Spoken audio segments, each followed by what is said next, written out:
à ton avis, quelle est la part de l'intuition du praticien dans la pratique de l'hypnose, donc dans la relation hypnothérapeutique? Ça a une forte place pour toi? Est-ce que tu penses que c'est important? Est-ce que tu penses qu'il vaut mieux pas projeter, etc.?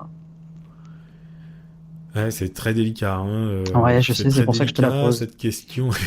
C'est très délicat cette question entre l'intuition, si on a de l'expérience, si on a vu des centaines ou voire des milliers de personnes, qu'on a fait des milliers de cas, etc. Forcément, il y a une intuition, hein, comme dans n'importe quel métier. Oui. Il y a des schémas qui sortent naturellement, c'est-à-dire le cerveau tire des lois comme ça, et forcément, il y a des gens, ils nous disent deux trois trucs, toc, on leur sort un truc, et évidemment, ça fait mouche parce que en réalité, notre cerveau a entendu des milliers de fois ça.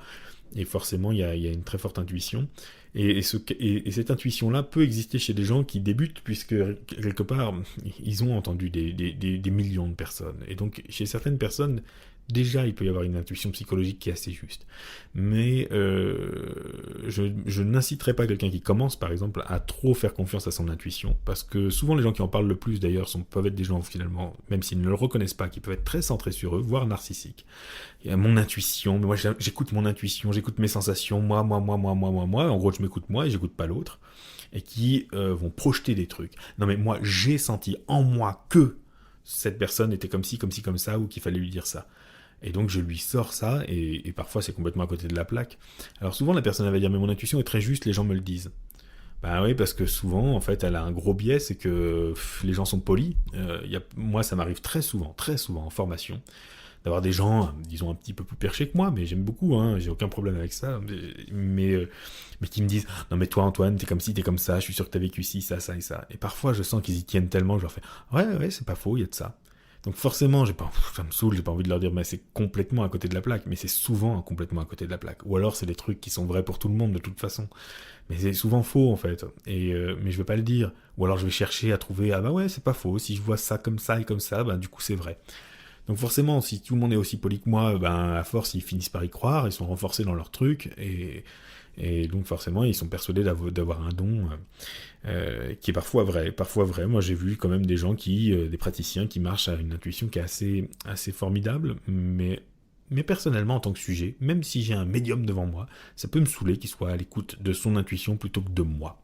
Donc je dirais neutralité. Je suis très partisan d'une hypnose quand même où on est à l'écoute de l'autre, on est neutre, où on se prend pas pour un Jedi. C'est pas, puisqu'on répète à tout le monde que l'hypnose n'est pas un don, je vois pas pourquoi il faudrait essayer d'en faire un don. Il y a une intuition professionnelle qui se crée avec le temps et l'expérience. Mais moi, quand j'ai une intuition qui me vient, systématiquement je la questionne et je me dis oula, est-ce que c'est bon ou pas. Et ça m'arrive de, non pas de l'imposer à la personne, mais ça m'arrive de lui donner en lui disant bah voilà, je vais vous dire, là je viens de vous écouter et il me semble qu'il y a un truc qui me vient. Et donc je vais vous le dire, et franchement, mais dites-moi si c'est à côté de la plaque. Et très souvent d'ailleurs, les gens me disent ouais, c'est en partie vrai, mais pas totalement, ou là non. Mais vraiment, si je leur donne un truc qui me vient comme ça, c'est vraiment en leur disant si c'est à côté de la plaque, dites-le moi, vraiment, vraiment. C'est juste une intuition qui me vient. Mais sinon, je vais m'en méfier, peut-être chercher à la vérifier. Une intuition doit être corrélée par deux, trois autres éléments, quatre autres éléments, des preuves, voire une vérification de la part de la personne. Et si c'est durant la séance, il y a un mot qui me vient et je le dis, parce il me semble être, et souvent les gens à la fin, ah, vous avez dit tel mot, je le pensais tellement, vous avez dit exactement ce qu'il me fallait entendre. Bon, là, pareil, on ne sait pas si c'est une vraie intuition ou si c'est simplement que la personne, au moment où elle l'a entendu, on l'a dit avec une telle conviction qu'elle a cru que c'était ce qu'elle voulait entendre, rétrospectivement. Mais peu importe, en tout cas, ce qui est important, c'est l'effet. Donc, en effet, on peut faire preuve de... À ce moment-là, il faut quand même écouter aussi ce qui nous vient. Parce que c'est quand même aussi une réalité qu'on a un inconscient face à un inconscient et que, évidemment, mon inconscient, j'observe inconsciemment des tas de choses. J'entends inconsciemment des tas de choses. Évidemment, il y a ce que j'entends consciemment, il y a ce que je pense consciemment, il y a ce que j'ai observé consciemment.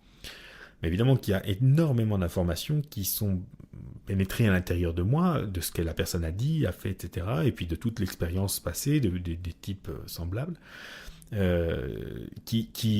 Toute cette info, elle va aussi être calculée à un autre niveau. Et parfois, ma capacité de calcul inconsciente va m'envoyer un truc, un indice, va me souffler un truc. Donc on peut aussi quand même travailler avec ça. Disons, ne pas forcément toujours prendre ça pour quelque chose de vrai et de juste, mais savoir être à l'écoute de son intuition. Donc tout ça pour dire oui et non, quoi. Tout ça pour dire ce qu'on sait très bien, c'est que oui, méfiance, pas trop projeté. J'ai envie de dire, si vous avez tendance à être un enthousiaste de l'intuition, méfiez-vous et apprenez à être neutre. Et si vous avez tendance à être plutôt à vous méfier de vos propres intuitions, au contraire, je vous encourage à creuser la chose et à vous écouter davantage.